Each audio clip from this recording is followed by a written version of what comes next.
Accompagnateur au bonheur présente Anthony Rives, coach de vie. Aujourd'hui, Anthony Rives, accompagnateur au bonheur, aimerait aborder un sujet avec vous que vous avez peut-être déjà observé dans votre vie, dans le monde, peut-être même dans des séries télévisées ou dans des films. C'est le reflet d'une réalité qui est là. Vous savez, parfois, on retrouve des gens qui sont victimes, des victimes tragiques de certaines choses, ou de la vie, ou de certaines personnes en particulier. Que ce soit de meurtrier, d'un fou, d'un pervers, de quelqu'un de malveillant, que ce soit une femme, un homme qui a été quitté par sa copine ou son copain salement, du moins d'une façon désagréable, d'une façon pas du tout correcte. Et donc, au départ, c'est une victime. Mais vous n'avez jamais vu une victime, quelqu'un qui a été victime précédemment dans sa vie, et qui finalement, à la fin, devient elle aussi un meurtrier. Dans quel sens? Quelqu'un qui, était au départ une victime, mais si on a tué son fils ou sa fille, et elle décide de se venger, de faire payer à la personne ce qu'elle a subi, en lui rendant coup pour coup, en lui ôtant sa vie, ou bien en enlevant la vie de ses enfants à lui. Comme tu as pris la vie de mon enfant, moi je prends la vie du tien. Et au final, en fait, on pourrait dire que la vengeance sur le coup fait du bien. Mais on comprend en faisant cela que finalement, on n'est pas du tout bien à la fin. Ça ne nous apporte rien de durable. Ça ne nous fait pas de bien. Du tout.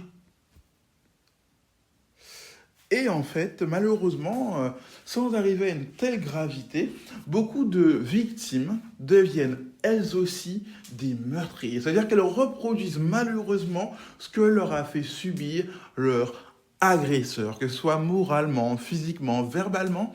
Elles le reproduisent. En fait, leur souffrance, elles matérialisent ou elles projettent un reflet comme un miroir sur quelqu'un d'autre afin de faire ressentir à cette personne, peut-être innocente, elle aussi, ce qu'elles ont ressenti. Tragique, n'est-ce pas? Alors ne devenez pas des meurtriers. Ne devenez pas, vous aussi, des meurtriers comme ces personnes-là qui reproduisent un tel schéma. Voilà, mon copain m'a jeté ou j'ai pas de chance dans les relations amoureuses. Alors, je vais être méchant avec la prochaine personne qui semblera s'intéresser à moi. De faire croire aussi, moi aussi, à quelqu'un, à un homme ou à une femme, comme tous les hommes ou toutes les femmes qui m'ont fait subir des souffrances, ressentir ce que j'ai ressenti pour me venger. Mais faire du mal à quelqu'un d'innocent, peut-il vraiment nous procurer un bien-être?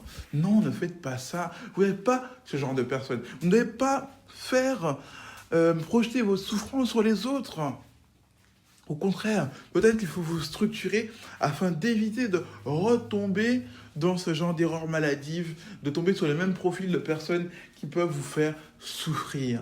Laissez-vous à vous une deuxième chance. Pardonnez-vous, vous, personnellement. Oui. Et si vous avez connu quelque chose de tragique à l'échelle d'un meurtre, laissez la justice agir. C'est facile à dire de laisser la justice agir, mais vous serez plus léger ou plus légère si vous faites cela. Mais là, on parle surtout des cas mineurs, lorsqu'on parle de victimes et meurtriers. On parle vraiment par exemple, des enfants qui, dans le cadre scolaire, ont eu des railleries. Ne reproduisez pas ça là plus tard dans votre nouvelle école, dans votre nouveau lycée, parce que vous avez grandi, que vous êtes devenu plus fort, ou que vous avez une communauté ou un groupe de jeunes qui vous suit. Au contraire, élevez le niveau, freinez ceux qui font cela.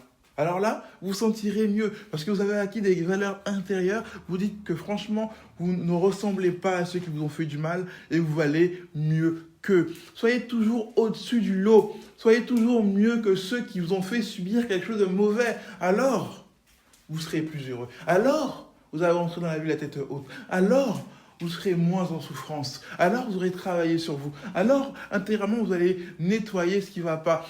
Alors, vous allez commencer à vous structurer et à trouver enfin chaussures à votre pied.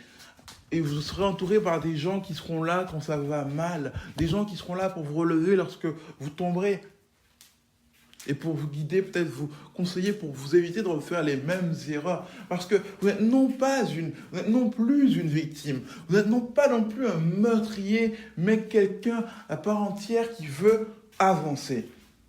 Vous pouvez changer la donne. Vous êtes maître de votre destin. Il n'y a pas de destinée préétablie. C'est vous qui créez votre avenir selon vos actions. C'était Accompagnateur au bonheur pour vous servir. J'espère que ce podcast vous a fait du bien, vous a été utile. Alors n'hésitez pas à noter, à commenter et à partager. N'oubliez pas, ne devenez pas le meurtrier de quelqu'un d'autre.